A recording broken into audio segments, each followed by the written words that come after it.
Hindi ako natatakot sa lahi niyo. Tandaan mo yan. Sige, umalis ka na. Wika ni Manong Duming.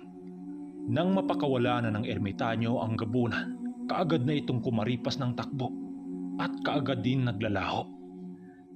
Ang mga gabunan kasi, maari itong mag-anyong aswang na lipad upang mapadali nilang marating ang isang lugar kung kailan nila gugustuhin. Habang sila'y naglalakad pababa ng baryo, nagtanong naman itong sinuli sa matanda. Ano? Bakit niyo naman pinapakawalan ng demonyong yon? Wika niya dito. Nang marinig ni Manong Duming ang kanyang mga katanungan, napahinga naman ito ng malalim habang walang imik. Nang mapagtanto niyang wala itong masasagot, hinayaan na muna niya yon dahil ramdam niya ang bigat ng iniisip nito. Maya-maya pa, sumagot na ito ng, Alam mo, iho, hindi lahat ng mga nilalang na panig sa kaliwa ay masama. Lalong-lalo na sa mga aswang, dahil nabubuhay ang mga yan na karne ng tao ang kinakain. Kaya ko naman pinakawalan ang gabunan na yan dahil kilala ko ang lahi nila. Magamat panig sila ng kadiliman, pero alam kong disiplinado ng gabunan na yon ang tribong hawak niya. Kapag pinatay natin ang kanilang gabunan, isipin mo na lang sa isang tao na may mga alagang mga sigbin. Kapag namatay ang nag-alaga nito, saan-saan na mapunta ang mga alaga nitong sigbin at mamimirwisyo sa kahit saan dahil wala ng pinuno nitong nag-aalaga. Ganon din ang mga aswang nole. Sana maintindihan mo, iho, ang napagpasyan ko. Kung ako ang papipiliin, mas gustuhin ko pang magkaroon ng kapitbahay na aswang nung kang kapitbahay mong tao na laging nakabantay sa iyong pagbagsak. Ang aswang ay hindi ito mamimiktima ng kababaryo. Bagkus dadayo ito ng ibang lugar. Pero kapag mabisto mo naman ang sekreto nito, lilipat ito ng lugar na hindi nagpapalang. Nang marinig ni Nuli ang sinabi ng ermitanyo, doon niya naunawaan ang mga bagay-bagay. Sa pagkakaalam kasi niya, kapag sinasabing aswang masama kaagad dahil kumakain ito ng tao. Dagdag pa ng ermitanyo, ang lahat ng nilalang sa mundo ay balanseng nabubuhay. Habang patuloy silang naglalakad, aliw na aliw naman itong sinuli sa mga kwento ng matanda. Hanggang sa mabaling ang kanilang usapin doon sa mga sungaw. Ang unang tanong niya sa matanda kung bakit iba ang mga ugali ng mga sungaw kumpara sa mga ordinaryong mga tao. Doon nagulat itong sinuli sa mga ibinunyag ng ermitanyo. Sinasabi ko sa iyo nung una, Nole, ang angka ng mga sungaw ay nakatira sa isang lugar lang. Kung naalala mo pa ang kwento ko noon, nanggaling ang mga sungaw sa mga ninuno nilang manggagamot. Nagsimula lang naging marahas ang mga ito nung sinakop tayo ng mga Hapon. Dahil sa mga lahi nilang napaslang ng mga dayuhan, pinili nilang umanib sa kadiliman upang makapaghigante. Ang masaklap nga lang, nung humupa na ang giyera sa buong mundo, ay napaslang ng mga bunggait ang antingero ang ninuno ng mga sungaw na yon. Kaya't ang kanilang lahing natitira, hindi na nagabaya ng tama. At simula nung nawala ang kanilang mga pinuno, isinumpa ng mga ito na kailanman bubukod sila ng tirahan sa mga Kristiyano. At nangako ang mga ito na hanggang sa paglipas ng panahon, papaslang sila ng mga Kristiyanong mga tao at sumumpa sila sa mga itim na diwata upang maikubli ang kanilang lugar.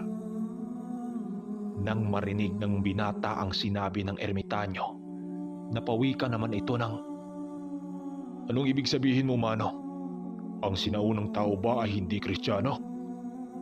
Gulat na tanong niya rito. Mahabang usapin yan, iyo. Oh, malapit na tayo sa manukan mo. Wika nito sa kanya. Dahil sa mga sinabi nito, naalala na naman niya ang kwento ng matanda na kaya pala hindi natagpuan ng mga albularyo ang lugar ng mga sungaw dahil kaanib ito ng mga diwatang itim. Habang nakasandal siya sa dingding ng kanang kubo na kanilang tinutulugan, hindi naman niya maiwasang mag-isip ng malalim. Hanggang sa makatulog na siya ng mga oras na yon at naglakbay na naman ang kanyang wisyo. Ayon sa kanyang panaginip, nasa ilalim siya ng malaking puno ng mangga habang masaya siyang hinimas-himas ang mga manok niya. Nang makalanghap siya ng amoy ng bulaklak na nanggaling sa sampagita. Nang maamoy niya yon, palingon-lingon naman siya sa paligid dahil pamilyar sa kanya ang hulak na yon. Pagsipat niya sa akasya, nandun na naman ang kanyang gabay. May kasama itong usa na may napakabugaw na balahibo. Animoy sumasayaw ang babaeng yon sa hangin, kaya't bigla siyang natigilan. Nang bigla siyang gisingin ng kanyang kapatid na si Mayok. "Kuya! Uy, kuya! Gising!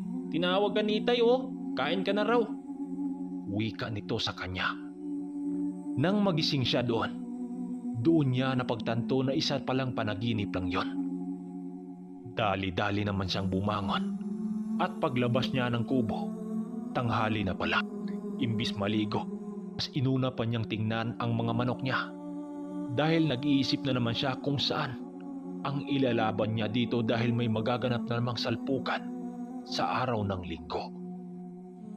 Nang makita niyang maayos naman ang pamamalakad ni Nardo sa kanyang manukan, natuwa naman siya dahil hindi niya namalaya na ang dami na pala niyang tandang sa bakuran. Kailangan na naman niyang mag-adjust ng area dahil dadami na ng dadami ang mga manok niya. Lumipas ang araw na yon. Halos wala namang kakaibang nangyari at hindi na rin nila nakita ang mga sungaw na gumagala sa kanilang baryo. Nang pagsapit ng gabi, doon niya napagtanto na aatake lang ang mga ito kapag nakalaban niya ang mga ito doon sa sabungan. Subalit ang pumalit na naman ay ang mga ligaw na aswang na lagi niyang nasisipat sa paligid ng kanyang manukan. Tinanong na rin niya si Manong Duming tungkol dito, subalit sinabi lang nito na normal lang yon dahil nagtatangan siya ng mutya sa kanan. Hindi naman yun atake sa kanya kapag nararamdaman nitong hindi nito kakayanin ang taglay niyang mutya. Hanggang sa dumating ang araw ng Sabado, maigi na siyang naghahanda para sa pagsapit ng linggo. Subalit nang tumungtong na ang tanghali, biglang dumating ang pangkat nila Umar na kanyang matalik na kaibigan. May dalawa itong kasama na kanyang mga tauhan sa bayan din. Pagkarating ng pangkat nito sa kanyang farm, kaagad naman niya itong nilapitan at nagwika ng, "Oy par, kayo pala. Kumusta? Medyo hindi na ako nakadalo sa lugar niyo eh. Marami din kasi akong ginagawa." Bungad niya dito. Pagbaba ng kabayo nitong si Umar, nakangisi naman itong nakipagkamay sa kanya habang nagwiwika ng, "Okay lang naman ako, buddy. Aba, sinsado ka na. Oo nga pala, ito 2 paris yan. Para sa'yo yan. Pero wag mong isipin na may kapalit yan. Iabot ka sa akin. Hindi tatanggapin ko ng bukal sa loob." Wika ni Umar sa kanya. Pagtingin niya sa 2 bayong, doon nga niya nakita ang 2 manok na pares. Isa itong kulay na kabilyada o gold. Tuwang-tuwa naman itong sinuli dahil sa pasalubong nito sa kanya. Dahil bilang breeder ng mga manok panabong, kailangan niya yon upang mas gaganda ang record niya sa kanilang lugar. Habang nakaupo silang 4 sa isang bangko, napatanong naman itong si Umar kung kasama pa ba niya si Manong Duming. Ang sagot naman niya rito, sumama ito sa kanyang ama dahil dumaluyo ng birthday sa kumpare nito. "Alam mo naman yun, buddy. Pag yun nakaamoy ng tuba, hindi yun titigilan ng ermitanyo." Wika niya kila Umar. Habang patuloy silang nag-uusap, may binanggit si Umar sa kanya na kaya naparoon sila sa lugar ni Noli upang ilahad sa kanya na may kompetisyon sa bayan nila na isang malaking derby cockfighting. Ayon dito, magbangga-banggaan ang mga malalaking breeder ng manok sa pamamagitan ng malaking labanan upang mas lalong tangkilikin ng mga tao ang kanilang mga produkto. Sa mga nakikinig dyan ng mga breeder ng manok, pasensya na kayo dahil ito ang pamamaraan ng mga sabungero noon upang mapromote ang kanilang mga manok. Dahil noong panahon na ito, hindi pa nauuso ang social media o mga cellphone o vlog-vlog para makilala ang manok mo. Pero noon, iba. Dahil kapag nabalitaan ng taga-ibang lugar na nagtatala ng magandang laban ang manok mo, dadayuhin ka nito ng dadayuhin. Nang marinig ni Nuli ang mga inilahad sa kanya ni Omar, tila ba naging interesado din siya dahil gusto din niyang makatulong sa kababaryo niya kung sakaling magtala ng panalo ang kanyang mga manok. Pagsapit ng hapon, nagpaalam na ang pangkat nila Omar na babalik na sila sa kanilang lugar. Basta buddy, pag-isipan mong mabuti, ayaw ko namang mapilitan ka lang eh. Sige, alis na kami. Wika sa kanya ni Omar. Subalit bago yun umalis, may ipinadala din siyang mga manok dito bilang pasalamat din. Sa madaling salita, palitan sila ng lahi ng mga manok. Kinagabihan, nang masipat niyang dumating na sila Manong Duming at ang kanyang ama, kaagad niyang kinausap ito patungkol sa magaganap sa bayan. Subalit bigla naman siyang nagulat sa mga inilahad ng matanda sa kanya. Sige, ikaw bahala. Basta sasamahan lang kita sa gusto mo. Hanggat nabubuhay pa ako. Wika nito sa kanya na halatang medyo nalasing na ito. Ayon kasi sa ama niya, pagkarating nito sa birthday, laking gulat ng kanyang ama na marami na itong kaibigan sa lugar. Kaya tinagayan ito ng tinagayan kahit hindi pa ito nakakain. Simulat 8:00 raw ng umaga sa pag-inuman ng matanda hanggang sa 10:00 ng gabi. Tila ba ginawang himagas lang ng matanda ang mga inuming nakakalasing. Ayon sa kanyang ama, yung ibang kainuman ni Manong Duming, nagkasusuka-suka na yon sa inupuan nito. Yung iba pa nga daw, halos magpagulong-gulong sa daan dahil sa kalasingan. Partida nangyari pa yon ng 12:00 pa ng tanghali. 11:00 na ng gabi yun umuwi. Ilan kaya ang nakainuman nun? Matapos ng pag-usap nilang dalawa ni Manong Duming, hindi na niya ito kinausap dahil mukhang marami ang nainom nito at kaagad ding natutulog. Kinabukasan ng araw ng linggo, maaga niyang pinuntahan si Goyo dahil paniguradong sasama ito doon sa kanya. Pagkarating niya sa pamamahay ng kaibigan niyang si Goyo, nadatna naman niya itong nagpakain sa mga alaga din niya na mga tandang. Nang masipat siya nitong naglalakad papalapit, nagwika naman ito ng, "Oy, par, napadalaw ka yata. Ano, dadayo tayo? Doon sa bayan. Linggo ngayon eh." Wika nito. Nang marinig ni Nuli ang mga sinabi nito, sumagot naman siya ng, "Hindi ako makatuloy par. Inimbita kasi ako ng kaibigan ko sa bayan na sumali raw sa kompetisyon doon." Wika niya dito. Nagtaka naman itong si Goyo tungkol sa inilahad ni Nuli dito. Kaya't ipinaliwanag niya sa kanyang kaibigan ang magaganap sa lugar na yon. Nang marinig nito ang kanyang mga salaysay, bakas naman sa pagmumukha nito ang labis na pagkainteresado sa mga ganap na sabong sa bayan dahil pagkakataon na makakuha sila ng mga mamimili ng manok. Kapag nakita ng mga ito ang husay ng mga manok mo, aba, maganda nga yan. Para naman madiskubre din tong mga manok natin eh. Sige mamaya, dadaanan ka namin ni Leroy doon sa bahay mo. Sagot sa kanya ni Goyo. Kung hindi nyo pala na itatanong, ang kaibigan niyang si Goyo ay hindi rin basta-basta ang mga manok nito. Dahil nanggagaling din sa mga malalaking farm ang lahing nakuha nito. Kaya't kahit wala itong mutya o agimat, mas lamang talaga ang panalo nito. Ang pinsan naman nitong si Leroy, bihasa din yon sa pagbreed ng mga manok. Dahil ipinaparis niya ang Bisayang manok doon sa mga hybrid. Paniwala kasi ng mga matatandang sabungero, mas matalino ng dihamak ang mga manok sa gubat kumpara sa hybrid. Balik tayo sa kwento. Pagbalik niya sa kanyang bahay, nakita niyang nakahanda na ang mga kabayo na kanilang sasakyan papuntang bayan. Nagtaka naman siya dahil sino naman ang gagawa nun. Paglingon niya sa kanyang manukan, nakita niya ang kanyang tauhan at si Manong Duming. O Nole, nakahanda na ang mga manok mong ilalaban sa kompetisyon. Ako ang nagpili niya dahil yan ang balahibong naayon sa panahon ng buwan na ito. Tama kayo nang narinig.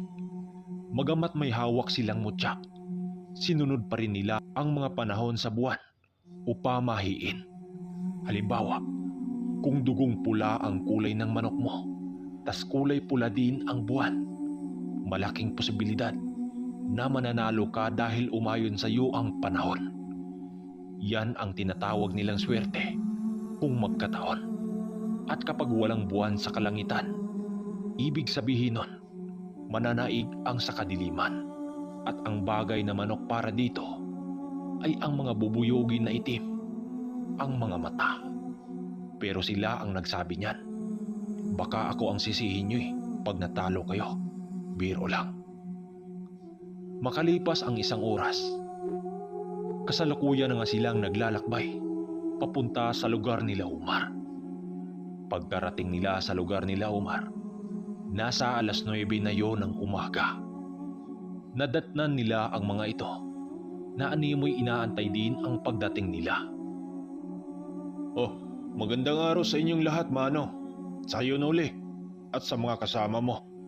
Akala namin di na kayo darating Wika ni Manong Mundo. Yan pa ba ang hihindian ng batang ito? Oo nga pala, Mundo. Kamusta naman na kayo rito? Wika ni Manong Duming.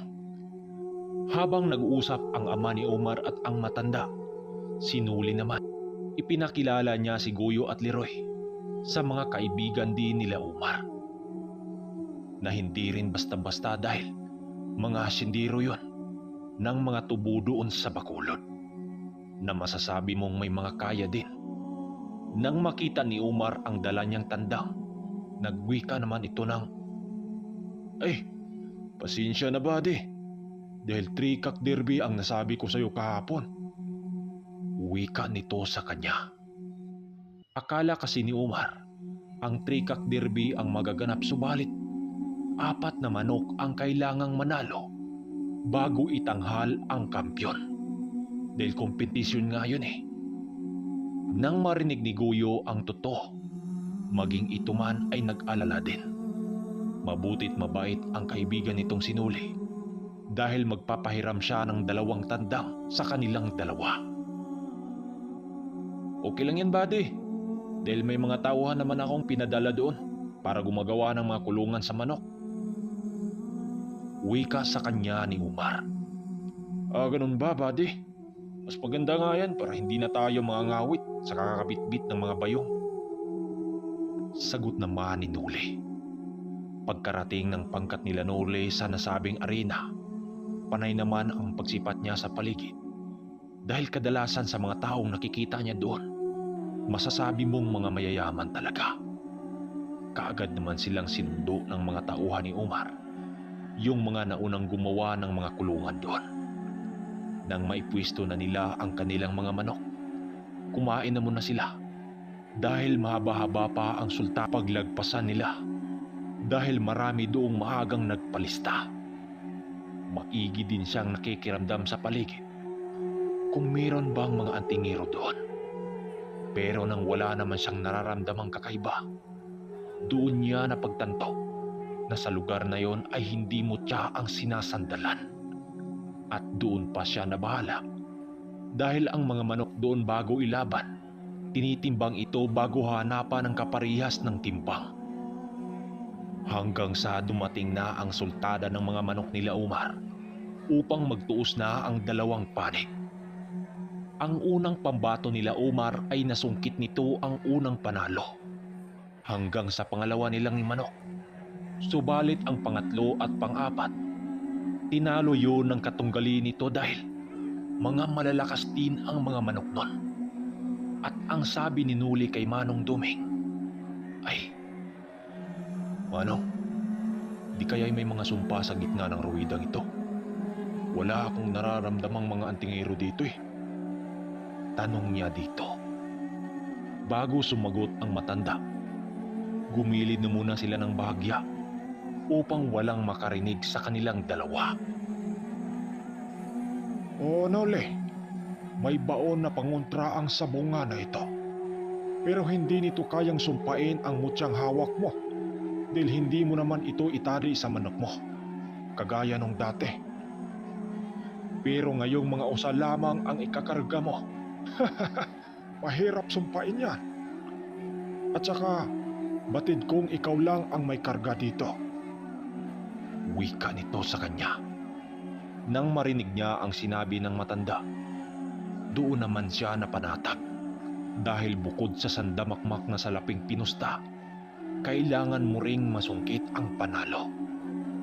Dahil nga hindi na paghanda ni Nuli ang araw na yon, hindi na kondisyon ng maaga ang kanyang pambato dahil di hamak na mas mabigat ang timbang nito sa kalaban.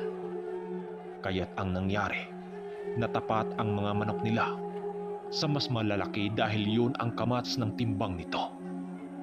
Hanggang sa dumating na ang sultada nitong sinuli sa unang manok niyang ilalaban. Nakatago din silang dalawa sa pagtatadi ng tari dahil maaring merong makakita sa kanilang gagawin. Pag-akyat niya sa ruweda, kasama niya noon ang matanda habang bitbit niya ang manok niyang ilalaban. Pagtingin ni Nuli sa kalabang manok, para naman siyang napanghinaan sa kanyang sarili dahil kung sisipatin ng mga nanonood, dihado na sila dahil matangkad na malaki ang kalabang manok. "Huwag kang kakabahan, iyo, dahil maaring panghinaan din ang manok mo." Wika nito. Nalipasan pa ng 10 minuto bago bibitawan dahil malakas talaga ang pustahan sa kalaban. Hanggang sa pinatungan ng pangkat nila Umar ang kanyang manok upang pantayan ang pusta nito. Tiwala kasi ang mga ito sa kanya dahil sa ilang bisis ba naman siya nitong nakasama na hindi pa nakitaan ang pagkatalo. Hanggang sa maghudyat na ang sentensyador upang magtuos na ang dalawang panig. Pagbitaw sa dalawang manok, kaagad nagbanggaan ang dalawang panig nang siyang ikinaingay ng pangkat nila Umar. Dahil kasi sa mga nasaksihan nila, animoy kidlat sa bilis ang manok ni Nuli na parabang napakagaan ng katawan nito. Pansin din nila ang mga palo nitong halos ikinabaliktad sa kalaban dahil sa sobrang lakas. Paglipad nito sa ere, kaagad itong bababa upang babalikan ang kalabang manok. Nakisabay naman ang kalabang manok dahil hindi basta-basta ang nag-breed noon. Subalit sa panglimang sabayan, bigla na lang sumaliring ang kalabang na parabang lasing na natumba sa lupa. Kaagad ikinarayo yon upang maabutang buhay ang manok. Subalit idiniklara din na panalo ang manok nila Nuli dahil hindi na tumuka pa ang kalaban. Napakaingay din ng paligid dahil sa mga taong nagsisigawan. Kaagad siyang sinundo ng pangkat nila Umar para umalalay dahil sa laking salapi ba naman ang hawak niya. Habang kinakabahan siya, sabi niya sa kanyang sarili, makatulong na rin siya sa kanyang kababaryo. Nang makalabas na siya doon sa ruweda, nagwika sa kanya si Manong Mondo ng "Hanggang ngayon ba naman, hindi pa talaga kumupas ang swerte ng batang ito." Wika nito sa kanya. Habang itong sinuli, Nakangiti lang siyang sumagot ng, "Ah, di ko nga po akalaing mananalo tong manok ko eh. Ang laki kasi ng kalaban." Wika niya dito. Habang nagbunyi ang kanilang pangkat, marami ng mga tao ang umaaligid sa kanila at nagtatanong kung saan ang galing ang mga manok nilang inilaban. Pero sila Umar at Guyo ang humarap nun dahil abala sila sa paghahanda sa pangalawang sultada. So mga ka-ermitanyo, hanggang dito na muna dahil isa-shoutout natin yung nagpa-shoutout. So, simulan na natin. Shoutout kay Binji Cinco at kay Clean Henry C. from Cabadbaran City. At kay Ate Annalyn Carcuibas, shoutout din sa'yo. Jello Vlog, shoutout sa'yo Brad. At kay Arnold Manligis, official. Shoutout din kay Johnny Jamil. At kay Chris Andre Dionela.